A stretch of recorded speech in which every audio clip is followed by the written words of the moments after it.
this, and I think a lot of space watchers are curious about the priority this is making, the history this is making in Washington. Well, Adrienne, UFO advocates, they actually want more. And really, can you blame them? They say the truth is out there and that the Pentagon can do a whole lot more to inform the public.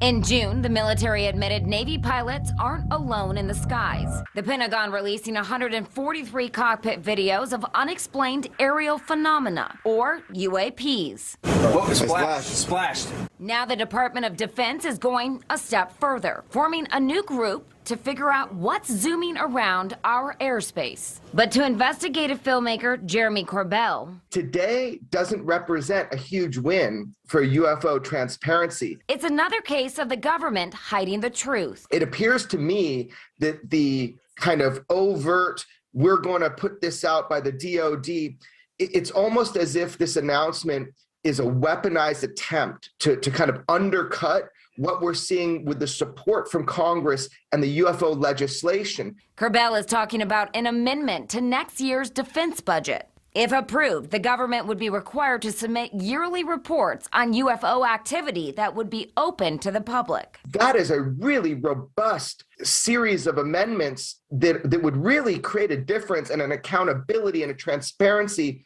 to this perceived threat. The people skeptical of the government have their skeptics. Here's astrophysicist Neil deGrasse Tyson earlier this year on News Nation's Banfield. I'm not claiming that I can explain everything.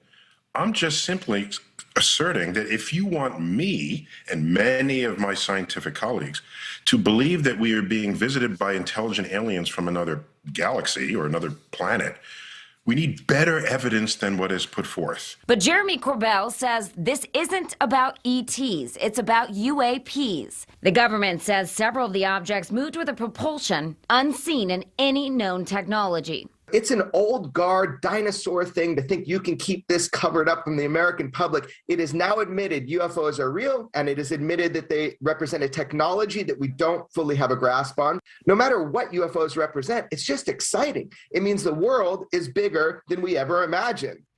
And the new Pentagon group has quite the name, the Airborne Object Identification and Management Synchronization Group. That was a mouthful.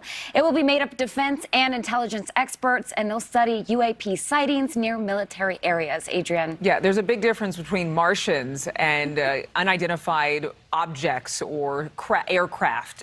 Yeah. Thank you so much, Kelsey. There's going to be a whole lot of discussion about that moving forward, I'm sure. Psalm 104. Bless the Lord, O my soul. O Lord my God, thou art very great. Thou art clothed with honor and majesty. Who coverest thyself with light as with a garment. Who stretchest out the heavens like a curtain. Who layeth the beams of his chambers in the waters. Who maketh the clouds his chariot. Who walketh upon the wings of the wind.